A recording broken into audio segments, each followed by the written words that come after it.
ಹತ್ತಿರವಿರು ಓ ಯೇಸುವೆ, ನಾನು ನಿನ್ನನ್ನು ಬಿಟ್ಟು ಬಾಳಲಾರೆನು. ನನ್ನ ಹತ್ತಿರವಿರು ಓ ಯೇಸುವೆ, ನಾನು ನಿನ್ನನ್ನು ಬಿಟ್ಟು ಬಾಳಲಾರೆನು. Hallelujah hallelujah hallelujah hallelujah hallelujah hallelujah hallelujah.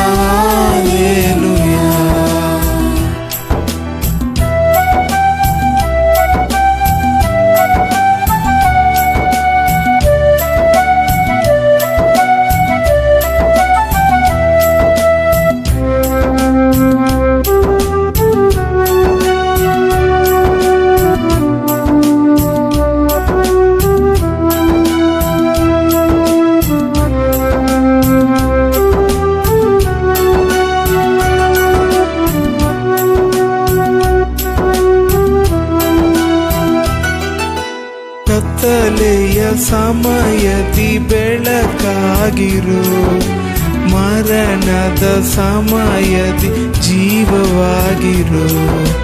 ಕತ್ತಲೆಯ ಸಮಯದಿ ಬೆಳಕಾಗಿರು, ಮರಣದ ಸಮಯದಿ ಜೀವವಾಗಿರು.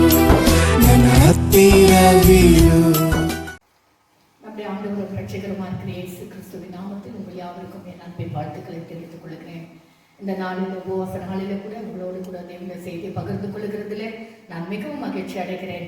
இந்த நாளில கூட நான் தெரிந்து கொண்டதான ஒரு சப்ஜெக்ட் என்னவென்று சொன்னால் ஆப்பர்ச்சுனிட்டி.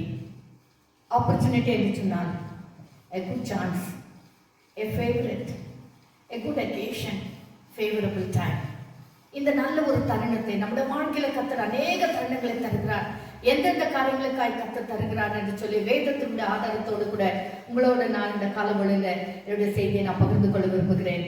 அருமையான கர்த்தருடைய பிள்ளைகளை, முதலாவதாக நாம் பார்க்கும் பொழுது யாத்திராகமம் 2ஆம் அதிகாரம் 7ஆம் வசனத்திலிருந்து 10ஆம் வசனம் வரைக்கும் பார்ப்போம். ஆனால் ವಿಮೋಚನ ಕಾಂಡ 2ನೇ ಅಧ್ಯಾಯ 7ನೇ ವಚನದಿಂದ 10ನೇ ವಚನ. The book of Exodus chapter 2 verse 7 to 10. இந்த இடத்துல நாம் வாசிக்கும் பொழுது, அதாவது மோசே குறித்து நாம் வாசிக்கிறோம். மோசேயுடைய சகோதரியாக மீரியாம் எப்படிப்பட்டதான ஒரு தருணத்தை பயன்படுத்தி கொண்டாள் என்று சொல்லி பார்க்கிறோம். அதாவது 13ஆம் வசனத்துல, அதுவும் இன்று எகிப்தின் ராஜா சிப்போராள் புவாள் என்னும் பேருடைய எபிரேய மருத்துவச்சிகளோடு பேசி, நீங்கள் எபிரேய ஸ்திரீகளுக்கு மருத்துவம் செய்யும் போது அவர்கள் மனைவிகள் உட்கார்ந்திருக்கை பார்த்து, ஆண் பிள்ளையானால் கொன்று, பெண் பிள்ளையானால் உயிரோடு இருக்க கடவர்கள் உயிரோடு காக்கட்டும் என்று சொல்லி ஒரு கட்டளை கொடுக்கிறான். ராஜா கட்டளை கொடுக்கிறான். என்ன கட்டளை என்று சொன்னால், எபிரேய ஸ்திரீகள் பிரசவிக்கும் போது ஆண் பிள்ளைகளை கொன்று விடுங்கள், பெண் பிள்ளைகளை காப்பாற்றுங்கள் என்று சொல்லி அந்த மருத்துவச்சிகளுக்கு சொல்லுகிறான். அப்படி இருக்கிற நாட்களிலே இந்த மருத்துவச்சிகளோ தேவனுக்கு பயந்தபடினாலே, ராஜாவுடைய வார்த்தை கீழ்ப்படியாமல் தேவனுக்கு பயந்திருந்தபடினாலே அவர்கள் எபிரேய ஸ்திரீயுடைய குழந்தையை காப்பாற்றுகிறாள். காப்பாற்றி அவளை வீட்டுக்கு அனுப்பி விடுகிறார்கள். அருமையான கர்த்தருடைய பிள்ளைகளே, இந்த காலகட்டத்தில், அதாவது இந்த எபிரேய ஸ்திரீ அந்த குழந்தையை 3 மாதம் அளவும் தன் வீட்டில வைத்து ஒளித்து வைத்து, எப்படியாவது என்னுடைய பிள்ளையை நான் காப்பாற்ற வேண்டும் என்று சொல்லி அவர்களும் தேவனுக்கு பயந்திருந்தபடினால் அந்த பிள்ளையை பயந்து அந்த பிள்ளையை வளர்த்து 3 மாதம் அளவு வளர்த்தாள். ஆனால் அதற்கு பிறகு வளர்க்க முடியவில்லை. எப்படியாக தெரிந்து விடுமே என்று சொல்லி, என் பிள்ளை எப்படியாக காப்பாற்றப்படட்டும் என்று சொல்லி ஒரு நாணல் பெட்டிக்குள்ள ஒரு பெட்டியை செய்து அந்த பெட்டிக்குள்ள இந்த குழந்தையை கடத்தி ஒரு நாணலுக்குள்ளே கொண்டு போய் வைத்து விடுகிறாள். ஹல்லேலூயா. அருமையான கர்த்தருடைய பிள்ளைகளே, இப்படிப்பட்டதான சூழ்நிலையில இந்த பெட்டியானது நாணலுக்குள்ள இருக்கிற நேரத்துல ராஜாவுடைய மகள் அந்த நதிக்கு வருகிறாள் ஸ்நானம் பண்ணும்படியாய். அவளோடு கூட தாதிமார்களும் வருகிறார்கள். வருகிற வேளையில அவர்கள் இந்த தாதிமார்கள் இந்த பெட்டியை பார்த்து, இங்கே ஒரு பெட்டி இருக்கிறதே என்று சொல்லி அந்த ராஜாவுடைய மகளுக்கு சொல்ல, அவர் ராஜாவுடைய மகள் அந்த பெட்டியை கொண்டு வாருங்கள் என்று சொல்லி அந்த பெட்டியை திறந்து பார்த்த பொழுது ஒரு அழகான குழந்தை இருந்தது. அந்த குழந்தை மிகவும் அழகா இருந்தது. அந்த குழந்தையை பார்க்கும் பொழுதே அவர்கள் புரிந்து கொண்டார்கள், நிச்சயமாக இந்த எபிரேய ஸ்திரீயுடைய குழந்தையாக இருக்க வேண்டும். ஏன் என்று எபிரேயர் மிகவும் வாட்டச்சாட்டமாக, மிகவும் அழகுள்ளவர்களாக, மிகவும் பலசாலிகளாக இருந்தார்கள். குழந்தையிலே அவர்கள் அப்படிப்பட்ட ஒரு நிலைமையில காணப்பட்டார்கள். ஆனப்படினால் அவர்கள் நன்றாய் அறிந்து கொண்டார்கள். இப்படிப்பட்ட ஒரு சூழ்நிலையில தான் இந்த மோசேயுடைய சகோதரி மீரியாம், இந்த அம்மா அவருடைய தாய் அந்த நாணல் பட்டை வைத்து போன உடனே இவளோ என்னுடைய சகோதரனுக்கு என்ன ஆகுமோ, என்னுடைய சகோதரனுக்கு யார் வந்து எடுத்துக்கொள்வார்களோ, எப்படிப்பட்ட சூழ்நிலை நடக்குமோ என்று சொல்லி அவள் மிகவும், அதாவது ஒளிந்திருந்து பார்த்து கொண்டிருந்தாள் என்று சொல்லி வேதத்தில் வாசிக்கிறோம். அவள் ஒளிந்திருந்து பார்த்து கொண்டிருந்தாள். அந்த சந்தர்ப்பத்தில் இந்த ராஜாவுடைய மகள் அந்த குழந்தை எடுக்கும் பொழுது அவள் சொல்லுகிறாள், ஓடி போய் சொல்லுகிறாள், அம்மா இந்த குழந்தையை வளர்க்கும்படி நான் ஒரு தாயை கூட்டிக் கொண்டு வரட்டுமா? ஹல்லேலூயா.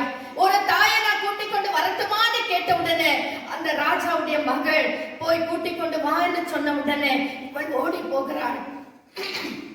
நான் என்ன சொல்ல வருகிறேன் என்று சொன்னான். இது எல்லாம் நமக்கு எல்லாருக்கும் தெரியும். ஆனால் இந்த மீரியாம், இந்த மோசேயுடைய மகள் சகோதரி என்ன செய்கிறாள்? அந்த நல்ல ஒரு ஆப்பர்ச்சுனிட்டிக்காக காத்து கொண்டிருந்தாள். ஒரு நல்ல சான்ஸ்க்காக காத்து கொண்டிருந்தாள். என்னுடைய சகோதரனுக்கு நான் எப்படி உதவி செய்ய முடியும், என்னுடைய சகோதரை நான் எப்படி காப்பாற்ற முடியும் என்று சொல்லி ஒரு நல்ல தருணத்துக்காய் காத்து கொண்டிருந்தாள்.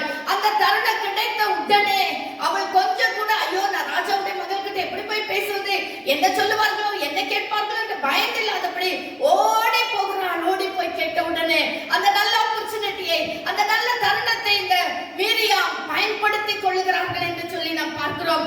ஆம், கேட்ட உடனே அவள் சொல்கிறாள், கூட்டிக் கொண்டு வாருங்கள் என்று.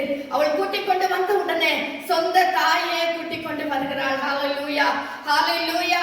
அவள் பயன்படுத்திக் கொண்டுதான் இந்த ஆப்பர்ச்சுனிட்டி விதமாய் பயன்படுகிறது என்று சொல்லி பாருங்க.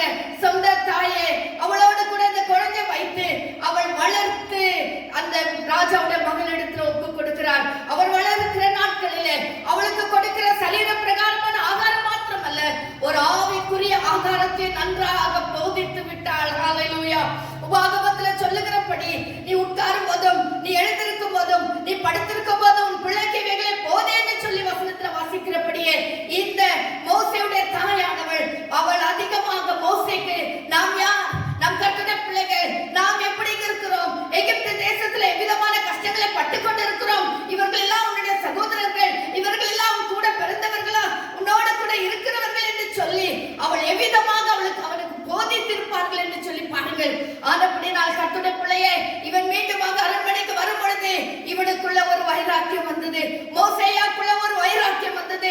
நான் கர்த்தருடைய பிள்ளை, நான் ஒரு எபிரேயன், நான் ஒரு இஸ்ரவேல் வம்சத்தை சேர்ந்தவன் என்று சொல்லி மிகவும் வைராக்கியமாய் வாழ்கிறதை நாம் பார்க்க முடியும். அதற்கு பின்பு நடந்ததெல்லாம் நமக்கு நன்றாக தெரியும்.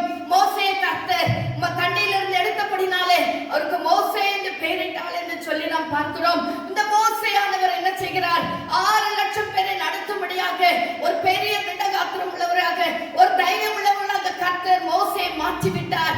ஒருவேளை அந்த சந்தர்ப்பத்தை மீரியாம் விட்டுவிட்டு இருந்தால் மோசே எங்க போயிருப்பாரோ, எப்படி வளர்த்திருப்பாரோ, யார் வளர்த்திருப்பார்களோ நமக்கு தெரியாது. ஆனால் அந்த ஒரு நல்ல சந்தர்ப்பத்தை, அவளுக்கு கிடைத்ததான நல்ல சந்தர்ப்பத்தை இந்த மிரியாம் பயன்படுத்தி கொண்டார் என்று சொல்லி பார்க்கிறோம். அவள் பயன்படுத்தி கொண்டபடினாலே இன்றைக்கு மோசே தேவனுக்கு பிரியமானவன், என்னுடைய சிநேகிதன் என்று சொல்லி பெயர் பெற்றுள்ளார். பூமியில் உள்ள எல்லாரிடத்திலும் மிகுந்த தாழ்வு உள்ளவர், அதாவது சாந்த குணம் உள்ளவர்கள் என்று சொல்லி பார்க்கிறோம். ஆம் கர்த்தருடைய பிள்ளையே, இப்படிப்பட்டதான இந்த சந்தர்ப்பங்களை நாம் பயன்படுத்திக் கொள்வோமானால் நம்முடைய வாழ்க்கையிலும் நம்முடைய குடும்பங்களிலும் கர்த்தர் பெரிய காரியங்களை செய்வார். ஹல்லேலூயா.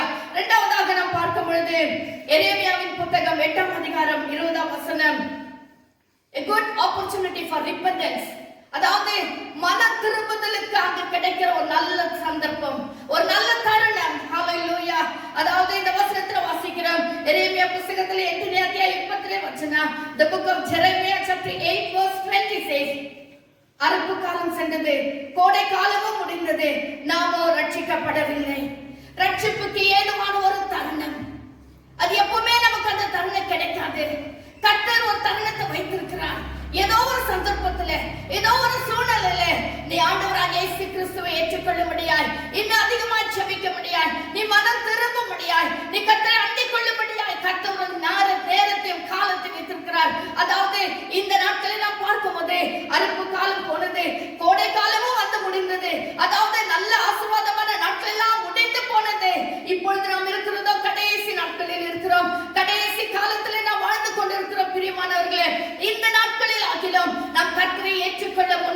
அப்பா, இன்னைக்கு என்னை கேட்டுக் கொண்டிருக்கிற யாராவது ஐயா, அம்மா, சகோதரனே, சகோதரியே, தம்பி, தங்கச்சி, யாராகிலும் நீங்கள் இன்னும் ஆண்டவருக்கு உங்கள் உள்ளத்தை கொடுக்காமல் இருந்தால், ஆண்டவராக இயேசு கிறிஸ்துவை இன்னும் நீங்கள் ஏற்றுக்கொள்ளாமல் இருப்பீர்கள் என்று சொன்னால், இது ஒரு நல்ல தருணமா எடுத்துக் கொள்ளுங்கள். மீண்டும் உங்களுக்கு ஒரு நல்ல தருணம் கிடைக்குமோ கிடைக்காத சொல்ல முடியாது, நமக்கு அது தெரியாது.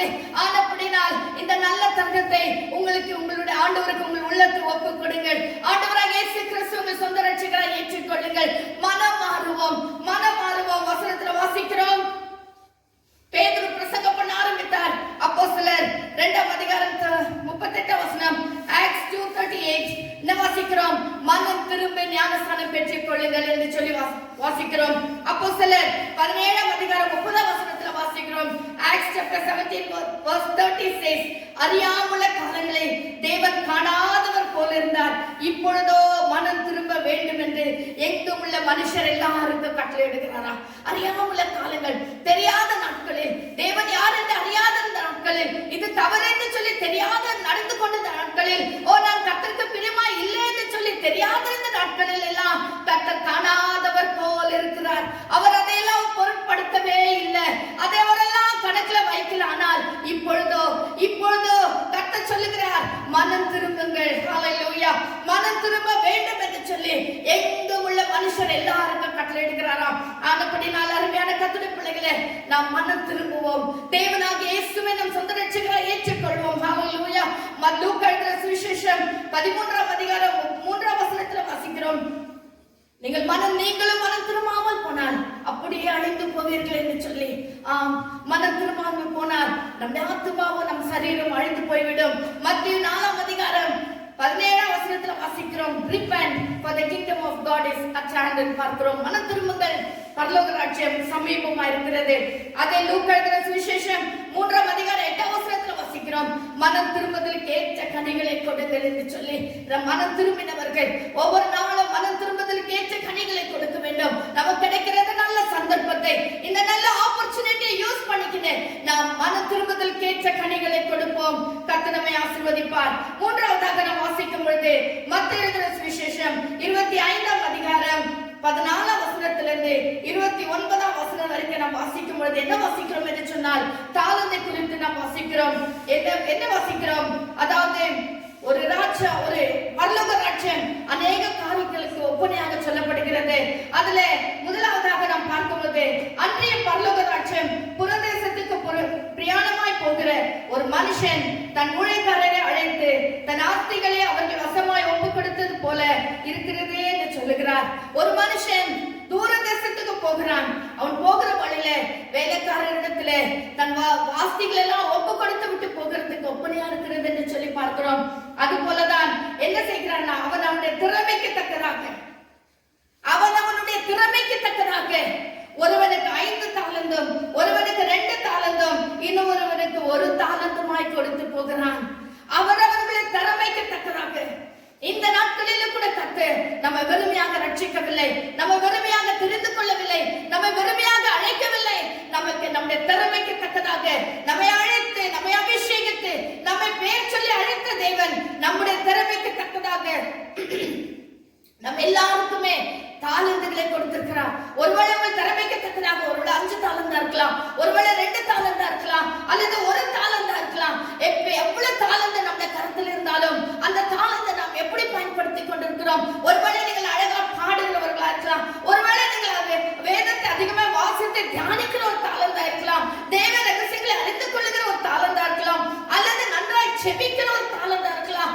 கண்ணீரோடு செபிக்கிற, பாரத்தோடு செபிக்கிற, முழங்கால் படைக்கு திறப்பின் வாசல நின்று செபிக்கிற ஒரு தாளந்தை கர்த்தர் உங்களுக்கு கொடுத்திருக்கிறார். யாருக்கு தெரியும்? அருமையான தேவ பிள்ளைகளே, இந்த தாளந்துகளை நாம் எப்படி பயன்படுத்தி கொண்டிருக்கிறோம்? சிலர் புத்தி சொல்லுகிற தாளந்து இருக்கும், சிலருக்கு ஆறுதல் படுத்துகிற தாளந்து இருக்கும், சிலர் கர்த்தர் பாதையில வழிநடத்துகிற ஒரு தாளந்தா இருக்கலாம். எப்பேற்பட்ட தாளந்தை நாம் உடையவர்களா இருக்கிறோம்? இந்த தாளந்து ஒருவேளை 5 தாளந்து இருக்கா, ஒருவேளை 2 தாளந்து இருக்கா, 1 தாளந்து இருக்கா? இந்த தாளந்துகளை நாம் எப்படி பயன்படுத்தி கொண்டிருக்கிறோம்? கர்த்தர் நம்ம எல்லாரும் வெறுமையா அனுப்பல, நம்ம எல்லாருக்கும் சில தாளந்துகளை கொடுத்திருக்கிறார். அந்த தாளந்துகளை நாம் எப்படி பயன்படுத்தி கொண்டிருக்கிறோம்? அருமையான தேவ பிள்ளைகளே, இந்த 5 தாளந்தை வாங்கினவன் அவன் வேலை செய்து இன்னும் 5 தாளந்தை சம்பாதித்தான். ஹல்லேலூயா. 2 தாளந்தை அவனும் வேலை செய்து உழைத்து இன்னும் ஒரு 2 தாலந்தை சம்பாதித்தான். ஆனால் 1 தாலந்தை வாங்கினவனோ என்ன செய்கிறான்? அவன் சொல்லுகிறான், நீ 1 தாலந்தை வாங்கினவன் வந்து, ஆண்டவனே, நீ விதைக்காத இடத்தில் அறுக்கிறவரும் தெளிக்காத இடத்தில் சேர்க்கிறவருமான கடினமுள்ள மனுஷன் என்று அறிவேன். நீ ரொம்ப கடினமுள்ள மனுஷன் என்று அறிந்து நான் என்ன செய்தேன்? அதை மண்ணில போட்டு புதைத்து வைத்தேன் என்று சொல்லுகிறான். ஆண்டவர் மிகவும் கோபப்படுகிறான், மிகவும் வருத்தப்படுகிறான். நான் கடினமுள்ள மனுஷன் என்று தெரிந்திருந்தால் நீ அதை மற்றவர்களிடத்தில் கொடுத்திருந்தால் அவர்களுக்காக அது பயனா இருக்குமே என்று சொல்லி ஆண்டவர் வேதனைப்படுகிறார். அப்படியானால் நீ என் பணத்தை காசுக்காரர் வசத்தில் கொடுக்க வேண்டியதா இருந்து இப்பொழுது நான் வந்து என்னுடையதை வட்டியோட வாங்கிக் கொள்வேனே என்றார். உன்னால முடியலன்னா அதை யாருக்காவது ஒரு தரத்தை கொடுத்திருந்தா அவர்களாவது பயன்படுத்தி இருப்பார்களே. நீ காசுக்காரத்துல கொடுத்திருக்கலாமே, நான் வந்து அதை வட்டியோட வாங்கி கொண்டிருப்பேனே. ஆனால் நீயோ என்ன செய்தாய்? அதை மண்ணில போட்டு புதைத்து வைத்திருந்தாய். அருமையான தேவ பிள்ளைகளே, இன்றைக்கு கூட கர்த்தர் நம்ம கொடுத்திருக்கிற அநேக தாளந்துகளை, தேவன் கொடுத்திருக்கிற தாளங்களை ஏற்ற நேரத்தில் நாம் பயன்படுத்தாதபடி அப்படியே நாம் புதைத்து வைத்துக் கொண்டிருக்கிறோம்.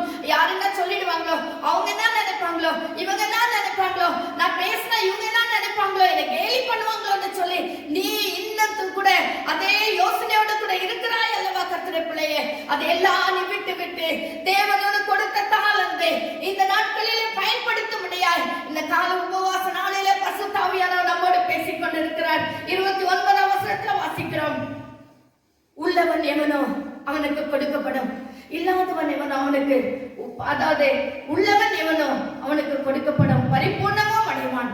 இல்லாதவனிடத்தில் இருந்து உள்ளதும் எடுத்துக் கொள்ளப்படும். உனக்கு கொடுத்திருக்கிற தாளந்துகளையும் பயன்படுத்தாமல் போனால் உன்னிடத்தில் உள்ளதையும் கர்த்தர் எடுத்துக் கொள்வாராம். எடுத்து யார் நன்றாய் வேலை செய்கிறார்களோ அவர்களுக்கு கொடுத்து விடுவார். அருமையான தேவ பிள்ளைகளே, நம்ம கொடுத்திருக்கிற தாளந்து என்ன? நாட்களிலே நாம் யோசிப்போம், இந்த உபவாச நாளிலே நாம் சிந்திப்போம், நம்மை ஆராய்ந்து பார்ப்போம். கர்த்தர் எனக்கு என்ன தாளந்து கொடுத்திருக்கிறார்? What I can do for the Lord?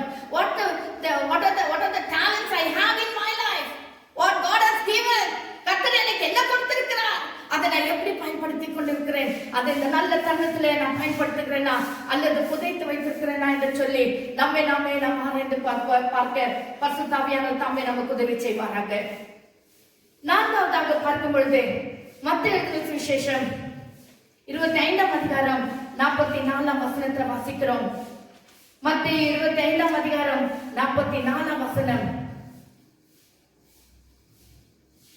அப்பொழுது அவருக்கு பிரதியுத்தரமாக 41ஆம் வசனத்தில் வாசிக்கும் பொழுது, அதாவது this is the opportunity to use for the sympathetic service, அதாவது மன உருக்கமுள்ளதான ஒரு சேவை செய்ய முடியாது, உதவி செய்கிறதான மனப்பான்மையோடு கூட, அதாவது இல்லாதவர்களுக்கு உதவி செய்ய முடியாது நாம் செய்கிறதான ஒரு சேவை தான் இது.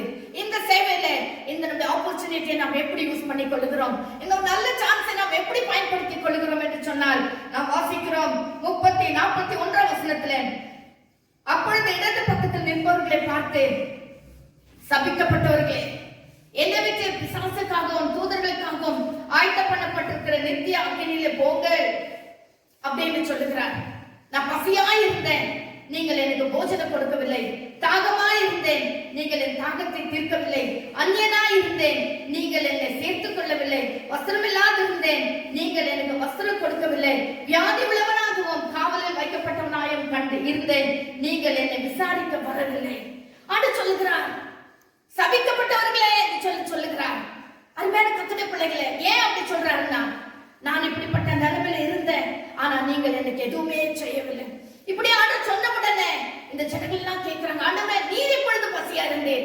நீர் எப்பொழுது தாகமா இருந்தீர்? நீர் எப்பொழுது காவலில் வைக்கப்பட்டிருந்தீர்? நீர் எப்பொழுது கட்டப்பட்டிருந்தீர்? நீர் எப்பொழுது இந்த நிலைமையில இருந்தீர்? ஆண்டவரே, நாங்க எப்பவும் உதவி செய்யாமல் போனோம் அப்படின்னு சொல்லும் போது 45ஆம் வசனத்துல வாசிக்கிறோம், அவர்களுக்கு பிரதியுத்தரமாக, மிகவும் சிறியவர்களாகிய இவர்களில் ஒருவனை நீங்கள் எதை செய்திருந்தீர்களோ அதை எனக்கே செய்திருந்தீர்கள் என்று மெய்யாகவே உங்களுக்கு சொல்லுகிறேன். இந்த சிறியரை, அதாவது பிரச்சனையோடு, உபத்திரத்தோடு, பாரத்தோடு, வஸ்திரம் இல்லாம, வீடு இல்லாம, ஆறுதல் இல்லாம, அதாவது கட்டப்பட்ட நிலைமையில காணப்படுகிறதான இவர்களுக்கு நீங்கள் எதை செய்தீர்கள் அதை எனக்கே செய்தீர்கள், அதை எனக்கே செய்தீர்கள் என்று சொல்லி கர்த்தர் சொல்லுகிறார். அருமையான கர்த்தருடைய பிள்ளைகளே, இந்த ஒரு ஆப்பர்ச்சுனிட்டி, இந்த ஒரு நல்ல தருணத்தை நாம் பயன்படுத்திக் கொள்கிறோமா? இந்த சிறியரை நம்ம பார்க்கிற நம்மால முடிந்த உதவி, நம்ம எல்லாம் அப்படியே நிறைய பணம் எல்லாம் வசதி உள்ளவர்கள் அல்ல, ஆனா நம்மால் என்ன முடியுமோ அதை நம்ம பிரியருக்கு மற்றவர்களுக்கு செய்யும் பொழுது அந்த ஒரு தருணம் இந்த நாட்டில் அதிகமாய் காணப்படுகிறது. அதை நாம் செய்வோமானால் நிச்சயமாய் கர்த்தர் நம்மை ஆசீர்வதிப்பார். அடுத்ததாக நாம் பார்க்கிறோம் லூக்கா எழுதின சுவிசேஷம் 19ஆம் அதிகாரம் 41ஆம் வசனம் 42ஆம் வசனம். This is the opportunity for accepting Christ. Hallelujah. இயேசுவானவர் 41ஆம் வசனத்துல வாசிக்கிறோம். The book of Luke 19th chapter 41 and 42. ಲೂಕನ ಬರೆದ ಸುವಾರ್ತೆ 19ನೇ ಅಧ್ಯಾಯ 41ನೇ ವಚನ 42ನೇ ವಚನ. 41ನೇ ವಚನದಲ್ಲಿ ಓದ್ತೇವೆ. 41 verse says, அவர் சமீபமாய் வந்தபோது நகரத்தை பார்த்து அதற்காக கண்ணீர் விட்டார். அவர் எருசலேமை சமீபமாய் வந்த பொழுது அவர் எருசலேமை பார்த்து கண்ணீர் விட்டார். எருசலேம் நகரத்தை பார்த்து கண்ணீர் விட்டாரா? அல்ல, எருசலேம் நகரத்தில் வசிக்கிறதான தம்முடைய பிள்ளைகளை பார்த்து கண்ணீர் வடிக்கிறார். ஏன் கண்ணீர் வடிக்கிறார்? அவர் 42ஆம் வசனத்துல வாசிக்கிறோம், உனக்கு கிடைத்த இந்த நாளில் ஆகிலும் உன் சமாதானத்துக்கு ஏற்றவைகளை நீ அறிந்திருந்தாயானால் நலமாயிருக்கும். ஹல்லேலூயா. அவர் என்ன சொல்லுகிறார்? உனக்கு கிடைத்த இந்த நல்ல நாளிலே, உனக்கு கிடைத்த இந்த நல்ல தருணத்திலே, உனக்கு கிடைத்த இந்த நல்ல ஆப்பர்ச்சுனிட்டியை நீ பயன்படுத்திக் கொண்டிருந்தாயானால் உனக்கு நலமாயிருக்கும். ஹல்லேலூயா. உனக்கு செபிக்க வேண்டும் என்று கிடைத்த இந்த நல்ல தருணம், தேவனை ஆராதிக்க கற்றுக் கொடுத்த அந்த நல்ல தருணத்தை நீ பயன்படுத்திக் கொண்டிருந்தாயானால் அது உனக்கு லாபமா இருக்கும், அது உனக்கு ஏற்றதா இருக்கும், அப்பொழுது உனக்கு நலமா இருக்குமே என்று சொல்லி கர்த்தருடைய பிள்ளைகளை பார்த்து கர்த்தர் கண்ணீர் வடிக்கிறார். இன்னும் என்னுடைய பிள்ளைகள் உணராமலும் அறிவில்லாமல் இருக்கிறார்களே, நான் கொடுக்கிற இந்த நல்ல தருணங்களே, நல்ல ஆப்பர்ச்சுனிட்டியை பயன்படுத்திக் கொள்ளாமல் இருக்கிறார்களே என்று சொல்லி இன்னைக்கு காலவழியில கூட பரிசுத்த ஆவியானவர் நம்மை குறித்து துக்கப்படுத்துகிறார். ஜெபிக்க வேண்டிய நேரத்தில் நாம் ஜெபிப்பதில்லை, தேவனை ஆராதிக்க வேண்டிய நேரத்தில் தேவனை ஆராதிப்பதில்லை, கர்த்தருக்கு கொடுக்க வேண்டிய நேரத்தில் கர்த்தருக்கு நாம் கொடுப்பதில்லை.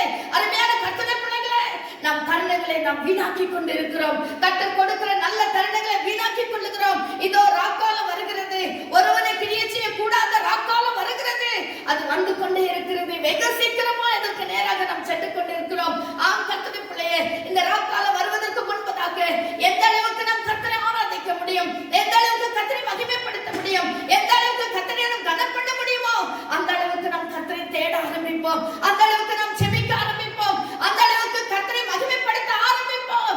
அவர் ஒருவரே துதிக்கும் கனத்துக்கும் மகிமைக்கும் பாத்திரமுள்ளதான தேவனா இருக்கிறார். அவரையே நாம் மகிமைப்படுத்த ஆரம்பிப்போம். பிள்ளைகளே, நாம் அறிந்து கொள்வோம், இது நல்ல நாட்கள், இதுவே ரட்சணை நாள், இதுவே மகிமை நாள் என்று சொல்லி அறிந்து கொண்டே இந்த நாட்களை நாம் பயன்படுத்திக் கொள்வோம். கர்த்தர் கொடுக்கிற ஒவ்வொரு தருணத்தையும் நாம் பயன்படுத்திக் கொள்வோம். ஹல்லேலூயா. அடுத்ததாக வாசிக்கிறோம் மத்தேயு 26ஆம் அதிகாரம் 40ஆம் வசனம். மத்தேயு ಬರೆದ ಸುವಾರ್ತೆ 26ನೇ ಅಧ್ಯಾಯ 40ನೇ ವಚನ. The gospel according to St. Matthew chapter 26 verse 40 says, opportunity for sympathy with the master by disciples. அதாவது இயேசுவானவரோடு கூட இருந்து அவளுக்கு ஒரு இரக்கம் செய்கிறதான ஒரு தருணம் சீஷர்கள் கிடைத்தது. இருந்ததான 12 சீஷர்களிலே 3 பேருக்கு தான் அந்த தருணம் கிடைத்தது. யோவான், யாக்கோபு, பேதுரு, யோவான், இந்த 3 பேருக்கு தான் கர்த்தர் அந்த ஒரு தருணத்தை கொடுத்தார். என்ன தருணம்? சிலுவையில மரிப்பதற்கு முன்பதாக கெத்செமனே தோட்டத்துல போய் பிதாவோடு கூட கதறுகிறார், பிதாவோடு செபிக்க ஆரம்பிக்கிறார், பேச ஆரம்பிக்கிறார். பிதாவே, உமக்கு சித்தமானால் இந்த பாத்திரம் என்னை விட்டு நீங்கும்படி செய்யும் அப்படிங்கிற ஒரு பாரம் உள்ள ஒரு ஜெபம் அந்த வேதத்துல வாசிக்கிறோம். அவர் செபிக்கிற வேளையிலே அவருடையதான வேர்வெல்லாம் ரத்தத்தின் துளிகளாக விழுந்தது என்று சொல்லி பார்க்கிறோம். இன்னைக்கு நம்ம எல்லாம் செபிக்கும் போது வேர்வை வர்றது கூட இல்லை, ஏன்னா அவ்வளவு பாரம் நமக்கு இல்லை. ஆனா இயேசுவானவர் செபிக்கிற வேளையில மிகவும் பாரத்தோடு செபிக்கிறார். வேர்வெல்லாம் ரத்தத்தின் துளிகளாக விழுந்தது என்று சொல்லி நாம் பார்க்கிறோம். அதற்காக தான் என்னோட கூட இந்த சீஷர்கள் இருந்தால், எனக்கு அன்பானவர்கள் இருந்தா கொஞ்சம் நல்லா இருக்குமே நினைச்சிருப்பாரு நான் நினைக்கிறேன். ஆனப்படினால் 3 கூட்டிக் கொண்டு போய் தூரத்துல விட்டு நீங்கள் எனக்காக வேண்டிக் கொள்ள, எனக்காச்சு, அதாவது நீங்கள் விழித்திருங்கள் என்று சொல்லுகிறார், ஜெபிங்கள் என்று சொல்லவில்லை, விழித்திருங்கள் என்று சொல்லுகிறார். அப்படி என்றால் என்ன அர்த்தம்? பி கான்ஷியஸ், பி அலர்ட் அப்படின்றதான் ஒரு அர்த்தம். ஆனப்படினால் கர்த்தருடைய பிள்ளைகளே, இந்த சீஷர்களோ அவர்கள் விழித்திராமல் தூங்கி விட்டார்கள். அவர்கள் அலர்ட்டா இல்ல, கேர்லெஸ் ஆகிவிட்டாங்க, தூங்கிட்டாங்க. இயேசு செபித்து வருகிறார். வந்து பார்த்தா அவர்கள் மூவரும் தூங்கி விட்டார்கள். ஒரு தடவை, இரண்டாவது தடவை வந்து பார்க்கிறார், இரண்டாவது தடவை தூங்கிட்டாங்க. அருமையான தேவ பிள்ளைகளே, இந்த நாட்களிலே இன்றைக்கு கர்த்தர், அன்றைக்கு அவர் மன்றாடினார், இன்றைக்கு நம் மூலமாக கர்த்தர் ஒரு ஜெபத்தை எடுக்க விரும்புகிறார். நாம் இன்னைக்கு ஜெபிக்க விரும்புகிறார், நாம் முழங்கால் படியிட விரும்புகிறார். அந்த ஒரு நல்ல தருணம் அவர்கள் இழந்து விட்டார்கள். இன்றைக்கும் அப்படிப்பட்ட ஒரு நல்ல தருணத்தை கர்த்தர் நமக்கு தந்திருக்கிறார். யார் திறப்பின் வாசலில் நிற்க முடியும்? அழைத்து போற ஆத்மாக்களுக்கு யார் ஜெபிக்க முடியும் என்று சொல்லி கர்த்தர் எதிர்பார்த்து கொண்டிருக்கிறார். அந்த எதிர்பார்ப்பை நம்ம பூர்த்தி செய்ய முடியுமா? நமக்கு கிடைத்த நல்ல ஆப்பர்ச்சுனிட்டியை பயன்படுத்தி அழைத்து போகிற ஆத்மாக்களுக்காக ஜெபிக்க முடியுமா? முழங்கால் படித்து அழைத்து போகிற ஆத்மாக்கள், வியாதியஸ்தர்கள் இந்நாட்களிலே டிவி நைன்ல பார்க்கும் பொழுது, அதாவது ஹெல்ப் லைன்ல பேசும் பொழுது அநேகர் பேசுகிறார்கள், நான் இப்படி இருக்கிறேன், என்னோட சூழ்நிலை எப்படி, என் பிள்ளைகள் எப்படி, என் கணவர் எப்படி வியாதியா இருக்காங்க, எங்களுக்கு உதவி செய்யுங்கன்னு கேட்கிறாங்க. அவளுக்கு சரீர பிரகாரமான உதவி கேட்கிறாங்க. யாரும் உங்களுக்கு ஆவிக்குரிய உதவி செய்ய முடியும்? அருமையான கர்த்தருடைய பிள்ளைகளே, இப்படிப்பட்டவர்களுக்கு அச்செபிப்பது நம்முடைய மேல் விழுந்த கடமை அல்லவா? இப்படிப்பட்டவர்களை நாம் ஜெபத்துல வைக்க வேண்டியது நம்முடைய கடமை அல்லவா? இந்த ஆத்மா ரட்சிக்கப்பட வேண்டுமே, அந்த ஆத்மா கர்த்தரை அறிந்து கொள்ள வேண்டுமே என்கிற ஒரு வாரம் நமக்கு வர வேண்டும் அல்லவா? இந்நாட்களில் நாமும் தூங்காதபடி விழித்திருந்து, ஹல்லேலூயா, விழித்திருந்து ஜெபிக்க நாம் கற்றுக்கொள்வோம். கர்த்தர் நல்ல ஆப்பர்ச்சுனிட்டி கொடுத்திருக்கிறார், இதை நாம் பயன்படுத்திக் கொள்வோம். அடுத்ததாக யோவான் எழுதின சுவிசேஷம் 20ஆம் அதிகாரம் 19ஆம் வசனம். The Gospel according to St. John chapter 20 verse 19. ಯೋಹಾನ ಬರೆದ ಸುವಾರ್ತೆ 20ನೇ ಅಧ್ಯಾಯ 19ನೇ ವಚನದಲ್ಲಿ ನಾವು ನೋಡುತ್ತೇವೆ. தோமாவை குறித்து நாம் வாசிக்கிறோம். இயேசுவான சிலுவையில் அறையப்பட்ட பிறகு எல்லாரும் பயந்து, சீஷர்கள் எல்லாரும் ஒரு அறைக்குள்ள போய் கதவை பூட்டி அவர்கள் இருக்கிறார்கள். ஆனால் இயேசுவோ 3ஆவது நாள் உயிர் தெழுந்து அந்த அறைக்குள்ள அவர்களுக்கு வெளிப்பட்டார். அவர்கள் உள்ள அறைக்குள்ள வெளிப்பட்டு உங்களுக்கு சமாதானம் என்று சொன்னார். அவர்கள் பயந்து போனார்கள், திடுக்கிட்டு போனார்கள். ஆனாலும் அவர்கள் அது முடிந்த உடனே அடுத்ததாக அந்த சமயம் இயேசு அந்த வீட்டுக்குள்ள வரும் பொழுது தோமா அந்த இடத்துல இருக்கல. இயேசுவானவர் சீஷர்களுக்கு வெளிப்பட்ட பொழுது தோமா அந்த இடத்துல இருக்கல. ஆனால் தோமாவை நேசித்ததான கர்த்தர் இன்னொரு ஆப்பர்ச்சுனிட்டி கொடுக்கிறார், இன்னொரு நல்ல தருணத்தை கொடுக்கிறார். இன்னொரு முறை கூட அவன் அறையில் இருக்கும் பொழுது, அவர் சீஷர்களோடு இருக்கும் பொழுது மீண்டுமா இயேசு வெளிப்பட்டார் என்று சொல்லி பார்க்கிறோம். அவன் வெளிப்பட்ட பொழுது அவர் சொல்லுகிறார், உங்களுக்கு சமாதானம் நான் தான் என்று சொன்னால் இந்த தோமா புரிந்து கொள்ளவே இல்லை, தோமா நம்பவே இல்லை. தோமாக்கு ரொம்ப சந்தேகம், ஆண்டவரே நான் எப்படியுமே நம்ப முடியும், ஹல்லேலூயா, நான் எப்படி நீர் தான் ஆண்டவர் என்று சொல்லி நான் புரிந்து கொள்ள முடியும். உடைய காயங்களிலே நான் என்ன செய்ய வேண்டும்? என்னுடைய விரலை போட்டு நான் பார்க்க வேண்டும், உண்மையிலே நீ காயப்பட்டது உண்மைதானா, நீர் தான் ஆண்டவரா என்று சொல்லி நான் நம்ப வேண்டும் என்று சொல்லி கேட்கிறான். இன்னைக்கு கூட நிறைய நேரத்துல ஆண்டவர் கொடுக்கிற வாக்குத்தத்தங்களை நாம் நம்பாமல் போடுகிறோம். ஆண்டவர் கொடுத்ததான பிரசனத்தை கூட நாம் நம்பாமல் போகிறோம். கர்த்தர் கொடுக்கிற வார்த்தைகளை நாம் நம்பாமல் போகிறோம். அவிசுவாசம் வந்து விடுகிறது அல்லவா? தோமாக்கு கிடைத்த அந்த நல்ல தருணத்தை அவன் பயன்படுத்திக் கொள்ளாமல் போய்விட்டான். அருமையான கர்த்தருடைய பிள்ளையே, இந்த நாட்களிலே கர்த்தர் நமக்கு கொடுக்கிற இந்த ஆப்பர்ச்சுனிட்டியை நாம் பயன்படுத்திக் கொண்டு தேவன் கொடுக்கிற வார்த்தைகள், தேவன் கொடுக்கிற ஆசீர்வாதங்களை நாம் அப்படியே பற்றிக் கொள்வோம். நாம் விசுவாசிப்போம். ஹல்லேலூயா. அவர் உயிர்த்தெழுந்தார், அவர் இங்கே இல்லை, அவர் உயிர்த்தெழுந்தார் என்று சொல்லி அன்றைக்கு மரியாதைக்கு சொன்ன கர்த்தர் இன்னைக்கு நம்மோடு பேசுகிறார். நான் உயிர்த்தெழுந்தேன், நானே உயிர்த்தெழுந்து ஜீவனமாய் இருக்கிறேன் என்று சொல்லுகிறார். அவர் உயிர்த்தெழுந்த ஆண்டவர் நம் நடுவில் உலாவிக் கொண்டிருக்கிறார். உயிர்த்தெழுந்த ஆண்டவர் நம்முடைய குடும்பத்தில் இருக்கிறார். உயிர்த்தெழுந்த ஆண்டவர் நாம் ஜெபிக்கும்போது நடுவில் கடந்து வருகிற தேவனா இருக்கிறார். அவர் உயிர்த்தெழுந்தார். அவரை விசுவாசிப்போம், அவரை நம்புவோம். இந்த ஆப்பர்ச்சுனிட்டியை நாம் பயன்படுத்திக் கொள்வோம். கலாத்தியர் 6ஆம் அதிகாரம் 10ஆம் வசனத்தில் வாசிக்கிறோம். கலாத்தியரவರಿಗೆ 6ನೇ ಅಧ್ಯಾಯ 10ನೇ ವಚನ. The book of Galatians chapter 6 verse 10 says to do good but we lost it. நமக்கு கிடைக்கும் சமயத்துக்கு தக்கதாக நன்மை செய்ய கடவும். நமக்கு ஒரு ஆப்பர்ச்சுனிட்டி, எதற்காக? நன்மை செய்யும்படியாக, to do some good to the people. Hallelujah. தேவனுடைய பிள்ளைகளுக்கு, மற்றவர்களுக்கு ஒரு நன்மை செய்யும்படியாக கர்த்தர் ஒரு ஆப்பர்ச்சுனிட்டி கொடுக்கிறார். அதை நாம் பயன்படுத்திக் கொள்வோமா? கடைசியாக உங்களோடு நான் பகிர்ந்து கொள்கிற விரும்புகிற காரியம் என்னவென்றால், மத்தேயு எழுதின சுவிசேஷம் 25ஆம் அதிகாரம் 10ஆம் வசனம். The book of Matthew chapter 25 verse 10. ಮತ್ತೇಯು ಬರೆದ ಸುವಾರ್ತೆ 25ನೇ ಅಧ್ಯಾಯ 10ನೇ ವಚನದಲ್ಲಿ ನಾವೇನು ನೋಡ್ತೇವೆ ಅಂದ್ರೆ, They got an opportunity to meet the bride. Hallelujah. Bridegroom. மணவாளனை சந்திக்க முடியாத ஒரு நல்ல ஒரு சந்தர்ப்பம் அவர்களுக்கு கிடைத்தது. 10 கன்னிகைகள்.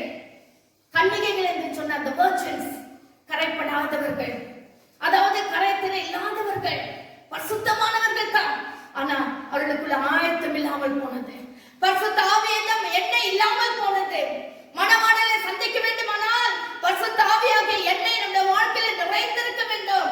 ஆயத்தம் என்னும் எண்ணெய் நம்முடைய வாழ்க்கையில் நிறைந்திருக்க வேண்டும். இவர்கள் வாஞ்சித்தார்கள், மணவாளனை சந்திக்க வேண்டும் என்று சொல்லி கடந்து வந்தார்கள், காத்திருந்தார்கள். ஆனா மணவாளன் வரும்பொழுதோ இவர்கள் மணவாளனை சந்திக்க முடியவில்லை. அப்பொழுதுதான் எண்ணெய் வாங்கும்படியாய் கடைக்கு போனார்கள். கடைக்கு போற நேரத்துல மணவாளன் வந்து விட்டார். மணவாளன் வந்து ஆயத்தமா இருந்தவர்களை அழைத்துக் கொண்டு போய்விட்டார். இது 2ஆம் வருகை குறித்து பார்க்கிறோம். உனக்கு கிடைக்கிற நல்ல சந்தர்ப்பத்துல உன்னை நீ ஆயத்தப்படுத்திக் கொண்டு கர்த்தர் உனக்கு கொடுத்த பரிசுத்த ஆவியானவரை, உனக்கு கொடுத்த அபிஷேகத்தை நீ இழந்து விடாதபடி, உனக்கு கொடுத்த வரங்களை நீ இழந்து விடாதபடி அதனை காத்துக் கொள்ள வேண்டும் என்று சொல்லி, நீ ஆயத்தத்தோடு இருக்க வேண்டும் என்று சொல்லி, இந்த காலங்களிலே ஆவியானவர் நம்மோடு கூட இடைப்படுகிறார். ஆவியானவர் நம்மோடு சொல்லுகிறார், இதோ நான் திருடனை போல வருகிறேன். அவர் திடீரென்று வருவார், திருடனை போல வருவார். எந்த நாளிகையில வருவார், எந்த நேரத்துல வருவார் என்று யாருக்கும் தெரியாது. கண்ணிமை நிமைக்கிற நேரத்துல அவர் வருவார். ஆயத்தமா இருக்கிறவர்களை கர்த்தர் அழைத்துக் கொண்டு போய் விடுவார். இந்த சந்தர்ப்பம் நமக்கு ஒரு நஷ்டத்தின் சந்தர்ப்பமாய் மாறாதபடி நமக்கு ஒரு ஆசீர்வாதத்தின் சந்தர்ப்பமாக மாற்றிக்கொள்வோம். We take it as we make this opportunity a good opportunity and to meet our Lord the Savior. Hallelujah. ஆண்டவராக இயேசுவை சந்திக்க, அவரோடு கூட எடுத்துக்கொள்ளப்பட ஒரு நல்ல சந்தர்ப்பம் நமக்கு கிடைக்கிறது. கர்த்தருடைய பிள்ளையே, நாம் ஆயத்தமா இருக்கலாமா? நாம் கர்த்தருடைய சமூகத்துல காத்திருக்கிற பிள்ளைகளா இருக்கலாமா? எப்பொழுதுமே இந்த சந்தர்ப்பம் நமக்கு கிடைக்காது. Hallelujah. Hallelujah. Opportunity seldom knocks twice. அதாவது அது எப்போ நமக்கு 2 முறை தட்டாது. எப்பவுமே அது நமக்கு 2 முறை ஆப்பர்ச்சுனிட்டி கிடைக்காது. ஆப்பர்ச்சுனிட்டி ஒரு முறை தான் கிடைக்கும். ஒரு நல்ல சான்ஸ் ஒரு முறை தான் கிடைக்கும். அது எந்த சந்தர்ப்பம் என்று சொல்லி பார்த்து அந்த நல்ல சந்தர்ப்பத்தை நாம் பயன்படுத்திக் கொள்ளலாமா? ஒருவேளை இன்றைக்கோ நாளைக்கோ மத்தியானமா எந்த நேரமா இருந்தாலும் அந்த ஒரு நல்ல தருணத்திற்காக காத்திருப்போம். அந்த மோசேயாவுடைய தங்கச்சி மீரியாம் எவ்விதமாக காத்து கொண்டிருந்தாலோ அதே போல நாம் காத்து கொண்டிருக்கலாமா? என் ஆண்டவர் எப்பொழுது வருவார்? என் ஆண்டவர் எப்பொழுது என்ன ஆசீர்வதிப்பார்? என் ஆண்டவர் எப்பொழுது என்னோடு இடைப்படுவார்? எப்பொழுது தம்முடைய அபிஷேகத்தால் என்னை நிரப்புவார் என்று சொல்லி வாஞ்சியோடு தாகத்தோடு காத்திருப்போம் என்றால் அந்த தருணத்தை நாம் அந்த வீணாக்காமல் காத்திருந்தோமானால் நிச்சயமா அந்த தருணம் ஒரு ஆசீர்வாதமாக மாறும். தேவ பிள்ளைகளே, இந்த நாட்களில் அதிகமாக ஜெபிக்க ஆரம்பிப்போம், அதிகமாக வேத வாசிக்க ஆரம்பிப்போம், அதிகமாக கர்த்தரை பற்றிக்கொள்ள ஆரம்பிப்போம். நமக்கு வேண்டாதவர்களை உதறிவிட்டு நமக்கு முன்னேறி செல்கிறதான பாதையை நோக்கி முன்னேறி செல்வோம். கிடைக்கிற தருணங்களை நாம் பயன்படுத்திக் கொள்வோம். கர்த்தர் தாம் இந்த வசனங்களை நமக்கு ஆசீர்வதிப்பாராக. நம் கண்களை மூடி ஜெபிப்போம். நேற்றும் இன்றும் என்று மாறாதிருக்கிற எங்கள் ஜீவனுள்ள பிதாவே, இந்த அருமையான உபவாச நாளுக்கு நன்றி ராஜா. நாளில கூட வசனங்களை தியானிக்க எங்களுக்கு உதவி செய்கிறேன் ஆண்டவரே. வசனத்தை கொடுக்கும்படி எனக்கு ஒரு ஆப்பர்ச்சுனிட்டி கொடுத்தீரே ராஜா, அதற்காக நன்றி சுவாமி. வசனங்களை கேட்கும்படி இந்த பிள்ளைகளுக்கு கூட ஒரு நல்ல ஆப்பர்ச்சுனிட்டி கொடுத்தீரே, நல்ல தருணத்தை கொடுத்தீரே ராஜா, அதற்காக நன்றி ராஜா. அப்பா, வசனங்களை கேட்கிற நாங்கள் ஆண்டவரே இதை கேட்டு ஒரு காதலை கேட்டு மறுக்காதலை விட்டுவிடாதபடி எங்கள் உள்ளத்திலே நாங்கள் இந்த வசனங்களை வைத்து கர்த்தாவே, எப்பொழுது எனக்கு ஒரு தருணம் கிடைக்கும், எப்பொழுது நான் உதவி செய்ய முடியும், எப்பொழுது அந்த புறாத்து மக்களுக்கு ஜெபிக்க முடியும், எப்பொழுது நான் விழுந்திருக்க முடியும், எப்பொழுது எனக்கு கொடுத்த காலங்களை நான் பயன்படுத்த முடியும் என்று சொல்லி வாஞ்சியோடு தாகத்தோடு கர்த்தருடைய சமூகத்துல காத்திருக்க இந்த பிள்ளைகளை எங்களுக்கு ஒவ்வொருவருக்கும் உதவி செய்வீராக நாதா. ஒரு முறை கூட நீங்களை உற்சாகப்படுத்தும், ஒரு முறை கூட நீங்களை தைரியப்படுத்தும், ஒரு முறை கூட பரிசுத்த ஆவியானவர்களை ஏவி அருளும் ஆண்டவரே. உமக்கா எழுப்பி பிரகாசிக்கிற பிள்ளைகளை எங்களை மாற்றியலும். கொடிய நாட்கள் வருவதற்கு முன்பதாக ஆண்டவரே, வசனம் கிடைக்க கூடாத பஞ்சம் வருவதற்கு முன்பதாக ஆண்டவரே, இந்த நாட்களிலே வசனத்தை நாங்கள் அதிகமாய் கேட்டு கேட்டு பலனடை எங்களுக்கு உதவி செய்யும். கழுகுகளை போல சட்டைகளை எடுத்து எழுபடி எங்களுக்கு உதவி செய்யும் ஆண்டவரே. எங்கள் கொம்புகளை காண்டா மிருகத்தின் கொம்பை போல உயர்த்தி எழும் ஆண்டவரே ராஜா. பலப்படுத்துவீராக, ஆசீர்வதிப்பீராக. இந்த வசனங்களை கேட்கிற யாராகிலும் இயேசுவின் நாமத்திலே இப்போது நீர் அவங்களை விடுதலையாக்குவீராக, அவளை சுகப்படுத்துவீராக. யாராகிலும் ஆண்டவரே ஸ்தோத்திரம், வியாதி படுக்கையில் இருக்கிறவர்களை இப்பொழுது நீ தொடும் ஆண்டவரே. அற்புதமான கரத்தை நீ நீட்டுவீராக ராஜா. அந்த படைக்கும் பொழுது உங்க பரிசுத்த ஆவியானவருடைய வல்லமை பாய்ந்து செல்லட்டும் ஆண்டவரே. நீ தேவ தூதர்களை நீர் அனுப்பு சுவாமி, அவர்களை தொடும் ஆண்டவரே. அவளை